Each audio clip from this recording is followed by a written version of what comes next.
Olá, nós somos do PET Parasitologia da Universidade Federal de Pernambuco, que integra pesquisa, ensino e extensão. E estamos aqui para ajudar a resolver questões sobre o Enem, revisando parasitoses. E o tema que vamos ensinar hoje é a Leishmania SP. A leishmaniose é uma doença parasitária causada pelo protozoário do gênero Leishmania. Essa doença afeta cães, raposas e outros mamíferos, sendo o ser humano o principal reservatório da parasitose. Em relação à classificação taxonômica desse parasita, ele pertence ao filo Sarcomastigota, ou Sarcomastigofora. Esse filo é um dos 7 filos do reino Protista, e ele é caracterizado pelos protozoários que possuem flagelos ou pseudópodes, ou ambos. O subfilo a que pertence a Leishmania sp é o Mastigofora, que são os protozoários que possuem um ou mais flagelos. A ordem é a ordem Kinetoplastida. Essa ordem tem uma característica importante, que é a presença de uma organela rica em DNA, a mitocôndria, que leva o nome de kinetoplasto. E é justamente essa organela que dá nome à ordem. A família Trypanosomatidae. Dentro dessa família, nós temos 9 gêneros de parasitos, dos quais 2 deles são de importância médica, que é a Leishmania e o Trypanosoma. E o gênero é Leishmania e a espécie é Leishmania sp. Os trypanosomatídeos, eles apresentam alternância de formas em seus ciclos biológicos. Então, a gente percebe 2 características importantes, que eles mudam de forma ao transitar de um hospedeiro vertebrado para um hospedeiro invertebrado, e eles também mudam de forma dentro de um mesmo hospedeiro, né, mudam de forma evolutiva dentro de um mesmo hospedeiro, buscando uma adaptação fisiológica. Na leishmania, a gente tem 2 formas evolutivas principais, que é a forma amastigota e a forma promastigota. A forma promastigota é uma forma alongada, com kinetoplasto na porção anterior ao núcleo e com flagelo livre. Elas estão localizadas no trato digestivo do hospedeiro invertebrado, que é o flebotomínio, do gênero Lutzomia, e a forma infectante para o hospedeiro vertebrado é a forma promastigota metacíclica. E essa forma evolutiva, como a gente percebe na foto, ela se aglomera com as demais, formando uma roseta. Isso é possível de ser observado nos cortes histológicos. Já a forma amastigota é a forma arredondada oval, com um flagelo curto, que não se exterioriza, né, se localizando na bolsa flagelar, e é a forma encontrada nas células fagocíticas, como os macrófagos, e do hospedeiro vertebrado. Importante que a gente lembre que o nome mastigota, ele significa flagelo. Então, sempre que a gente se lembrar a gente se referir a essas formas evolutivas, a gente vai ter isso em mente, que é justamente por conta desse flagelo. Em relação ao ciclo biológico e a transmissão, então a principal forma que a gente tem é a forma vetorial, através do mosquito palha, que é um gênero, o gênero Lutzomia, é uma espécie, um gênero de flebotomínio. E além dessa forma vetorial, a gente tem transmissão congênita e também a gente tem a transmissão pela forma congênita e pelo compartilhamento de seringas e agulhas e também pelos acidentes de laboratórios, sendo que essas outras formas elas são pequenas, né, em comparação à transmissão vetorial. O tipo de ciclo, né, o ciclo heteroxeno, com o hospedeiro vertebrado, o homem ou outros animais, e o hospedeiro invertebrado, que são os flebotomínios, né, o mosquito palha. E na leishmania, a gente não tem a presença de hospedeiros intermediários e definitivos, porque só há um tipo de reprodução, que é a reprodução assexuada. Não há reprodução sexuada. Na seção do ciclo, a gente tem primeiro que ele inicia quando a fêmea do inseto vetor, durante o repasse sanguíneo, ela infecta o homem com as formas promastigotas metacíclicas, e essas formas infectantes, elas se aderem aos macrófagos no local da picada e logo são fagocitadas por eles. E aí, na internalização, né, dessa forma promastigota, ela vai se localizar num vacúolo parasitóforo e se adapta ao meio e começa o seu processo de diferenciação. E de diferenciação em amastigota, e a forma amastigota começa o seu processo de reprodução assexuada por meio da divisão binária. Então, a mastigota ela realiza sucessivas divisões e, na ausência do controle parasitário pela célula hospedeira, o vacúolo parasitóforo ele se rompe e as formas amastigotas são liberadas e internalizadas por outros macrófagos. O mosquito fêmea, né, ao realizar um novo repasto em indivíduos ou animais infectados, ele ingere macrófagos infectados e com a forma amastigota dando continuidade. No intestino médio dos butomíneos, as amastigotas se transformam em promastigotas que se multiplicam, se desenvolvem e migram para a probóscide do mosquito fêmea e reiniciam o ciclo.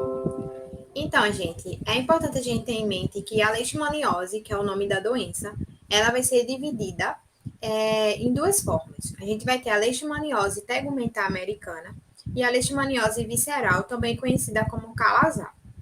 A leishmaniose tegumentar americana, ela vai ser caracterizada por lesões na pele e também na mucosa, principalmente na mucosa do nariz e da boca. É interessante a gente ter em mente que essas lesões elas vão aparecer principalmente nas partes do nosso corpo que são mais expostas, como mão, braços e pernas. Então, a leishmaniose tegumentar americana, ela é classificada da seguinte forma. A gente vai ter a leishmaniose cutânea, a leishmaniose cutânea mucosa e a leishmaniose cutânea difusa. A leishmaniose cutânea, ela vai ser caracterizada por apresentar úlceras indolores, úlceras únicas ou múltiplas localizadas na epiderme e na derme. E úlceras, são lesões que apresentam perda do epitélio e muitas vezes também perda do tecido conjuntivo.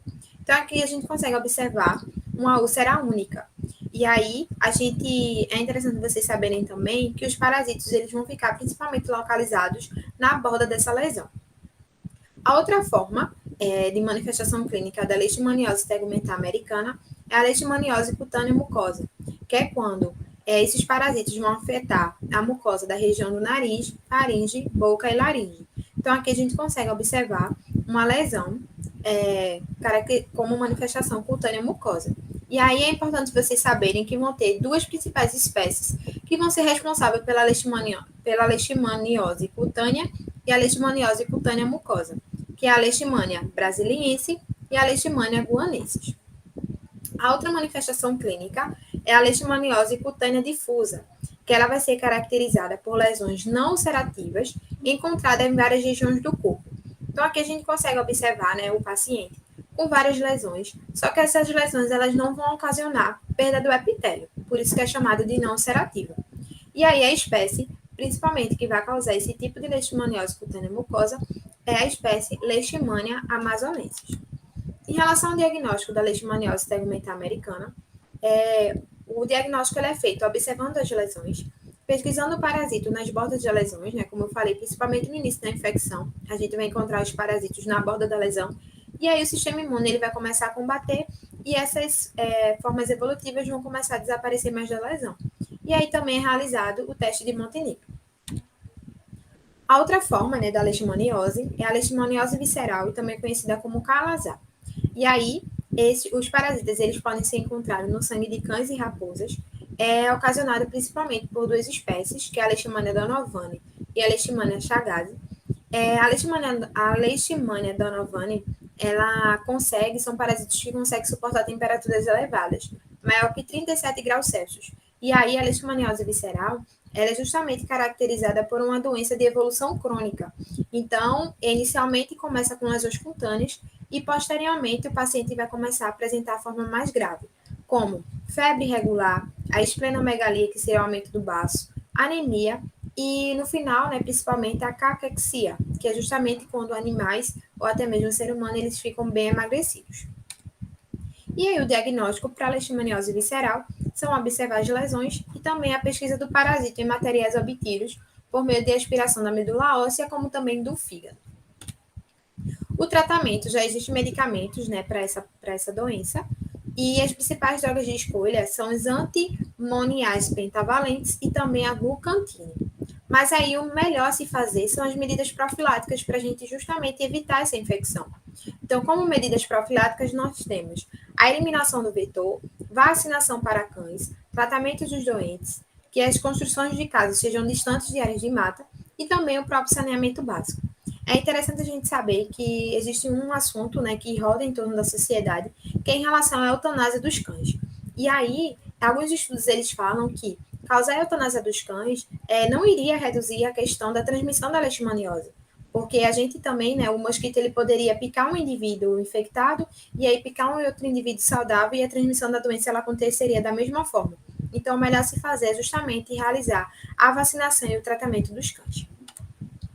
E aí, para não ficar apenas na nossa explicação, nós trouxemos 3 perguntas para vocês que podem cair no seu Enem. Então, vamos lá, chegou a hora da gente treinar. Então, a primeira pergunta uma dica para o Enem, leiam sempre o enunciado, porque daí você vai saber se precisa ler esse texto ou não. Então, vamos lá. Sobre a leishmaniose visceral, é correto afirmar que... Então, vamos ler o texto, né?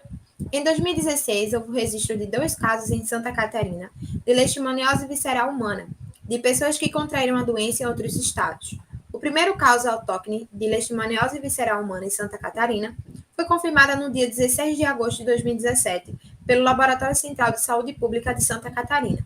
Trata-se de um homem de 53 anos, morador de Florianópolis. O cão, por ser um animal doméstico e intimamente próximo ao ser humano, representa um risco à saúde pública quando doente.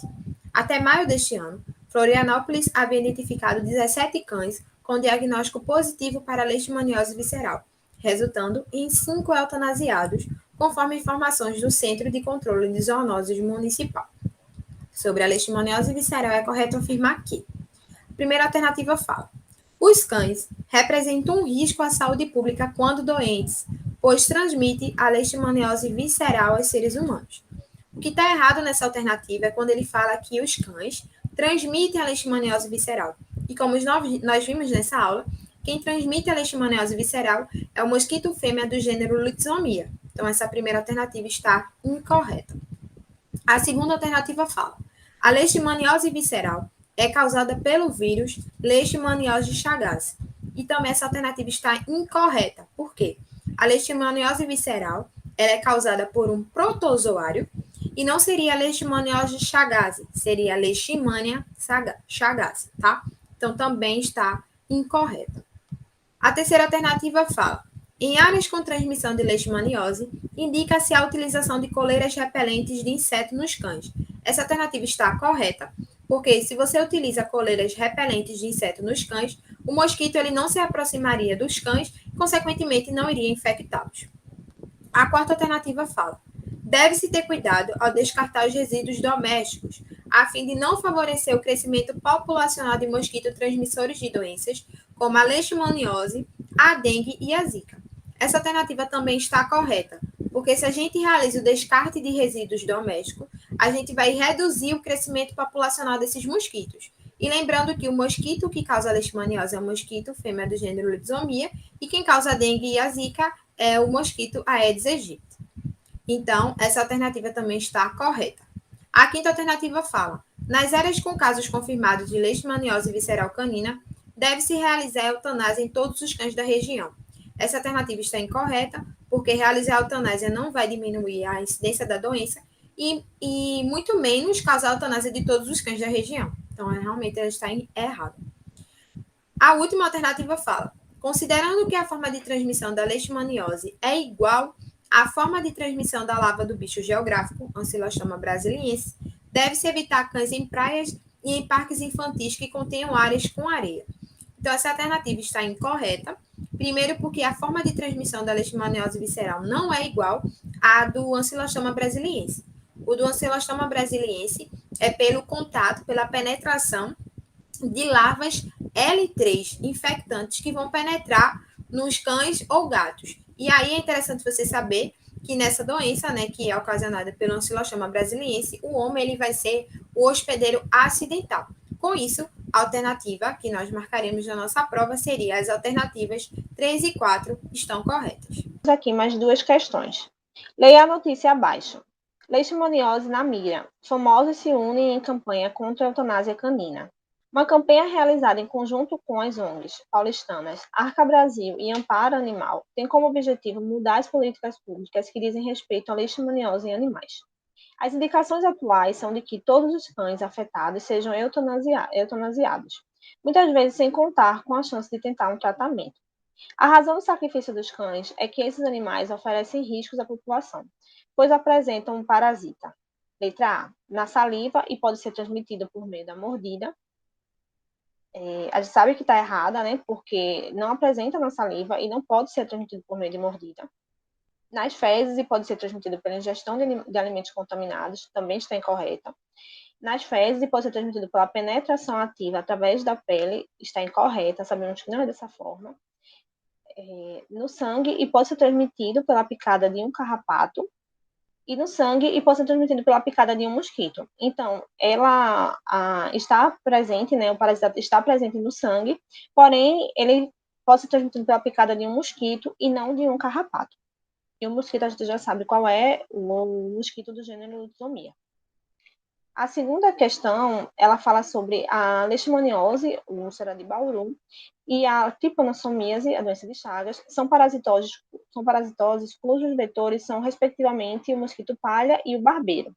A leishmaniose e a tripanossomíase são doenças, letra A, transmitidas diretamente pela picada de mosquitos. Sabemos que essa questão é incorreta, porque a tripanossomíase, né, a doença de Chagas, ela não é transmitida diretamente pela picada do mosquito. Então, a gente sabe que o triatomínio, ele pica, né, o ser humano, e ali ele também deposita as suas fezes, próximo à picada, ele deposita as fezes e a urina. E aí, um possível atrito, ou um atrito da mão com o local da picada, faz com que essas fezes e a urina tenham contato com a mucosa, né? E aí o parasita ele vai ter contato com um hospedeiro. Dessa forma, não seria diretamente como a leishmaniose, que é quando o mosquito palha, ele inocula, através do seu aparelho picador, ele inocula no ser humano o parasita. A letra B, causadas por protistas flagelados, é a alternativa correta. Sabemos que todos dois, como eu falei no início, eles são do reino protista e são parasitas que têm algumas de suas formas evolutivas flagelos, com presença de flagelos. A letra C são classificadas como verminose e zoonose, respectivamente. Sabemos também que está errado. E a letra D, prevenidas por meio de campanhas de vacinação de animais domésticos. A gente poderia até afirmar em relação à leishmania, mas não em relação à doença de Chagas. Nós queremos agradecer por terem assistido e acompanhado o nosso material e convidá-los para seguir o nosso Instagram, Pet Parasito UFPE, onde lá a gente também continua postando materiais sobre a parasitologia e também conteúdos e materiais que podem ajudar vocês com o Enem, tá certo? Muito obrigada.